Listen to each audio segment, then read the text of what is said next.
my friends. How are you guys doing today?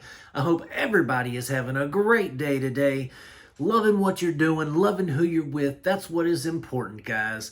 Thanks for stopping in, hanging out with me, and chatting about a movie for just a little while. It's always awesome. You guys could have chose to have watched any video out there, but you chose to watch mine.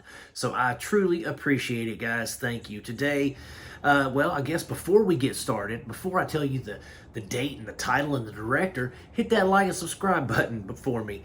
Anyway, guys, today we're talking about Matinee from 1993, directed by Mr. Joe Dante. Joe Dante, for you guys who don't know who that is, he directed Small Soldiers.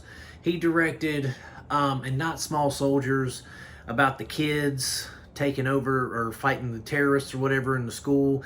We're talking about Small Soldiers with the little action figures that come to life similar to Gremlins, which Joe Dante also directed, was Gremlins, and I believe he had a hand in The Howling too. I think he may have directed it, I'm not sure.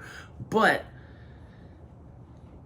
this was good. This focuses on John Goodman. Once again, guys, I know every time I have a movie with John Goodman in it, I talk about what a great actor he is, because he is a great actor. He's one of the most underrated actors on the planet. Like, John Goodman is just so good, and he plays the role of a B-movie director, producer kind of guy. But he's one of those, let's see, he's like one of those like Ed Wood type directors, you know? And for those of you who don't know who Ed Wood is, look him up. That's what Google's for. Or ChatGPT, either one. But what I'm saying is he's one of those directors that he like tries to push the boundaries of things. And so, you know, he has, there's these boys that are his fans, right? And they see that he's in town promoting a new movie. And so they're going to all these links to talk to him, meet him, you know, do things for him. And he is, you know, he's like going to the theater and putting like buzzers in the seats, trying to make it as much of an experience as possible. And so this movie is really just a big homage to the 1950s nuclear science fiction movies. I mean, he's literally talking about a movie called Mant, right? Half man, half ant, Mant. You know, it's an absolutely ridiculous title to a film, but when they show the black and white footage of the film, it looks great. It looks like something you would have seen in the 1950s. So they capture that essence super, super good. They capture it so well in their production design, and you know, from the suits to the cars to the vintage look of the movie theater, it captures that 1950s you know, nuclear family feel. And it captures that homage to those science fiction movies of yore. You know what I'm saying? And John Goodman, let's just talk about him. I could just sit here and talk about John Goodman all day, because he is that fantastic. I mean, he goes in this. He's you know, he's a showman, but also kind of a charlatan.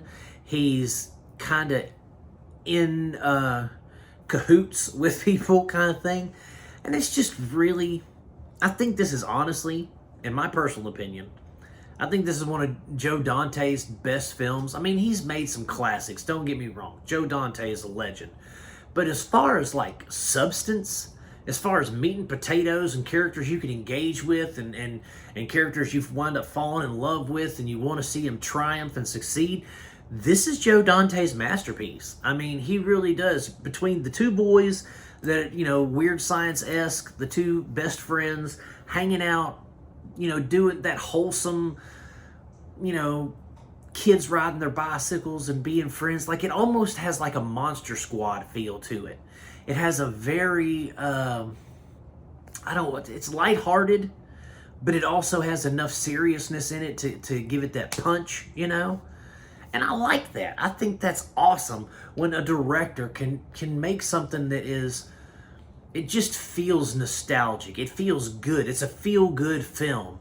And it's not your typical horror film. It's not your typical science fiction film, but it has those elements combined to tell an awesome, cool story that's kind of off the beaten path. It's a little out of left field. And I dig that because, again, when you have a good story with good characters and good writing, it doesn't matter what genre it's in, it will resonate with people and it will make them want to see more. And this is a prime example of that. From Joe Dante having furry little creatures that get wet and shoot hairballs out that turn into little monsters, to toy soldiers fighting for a mythical planet living in the Pacific Northwestern woods, to John Goodman kind of mentoring two boys that are sci-fi nerds. Like, this feels almost like Gentleman Broncos before its time, you know? I sincerely love Matinee. This is one of my, I would say, oh my goodness, here's my dogs barking. This is seriously one of my favorite movies, guys. This is one of my favorite, I guess I say, like 90s films. One of my favorite 90s films, because I have a ton of favorite films, but this also probably one of my favorite John Goodman films. Love John Goodman in this. That's it for Matinee, guys. Go check it out if you want to. It's not streaming anywhere. You're going to have to either rent it or purchase a physical copy, rent it on Prime Video. But that's it, guys. Go check it out, please. If you're a John Goodman fan or a Joe Dante fan, definitely give it a shot. That's it, guys. Thank you so much for hanging in there and watching and listening to me rant for a little while. And I really appreciate it. On the way out, hit that like and subscribe button if you haven't already. And I'm going to keep making them, my friends, as long as you guys keep watching them. Peace out. God bless you, and I will see you soon.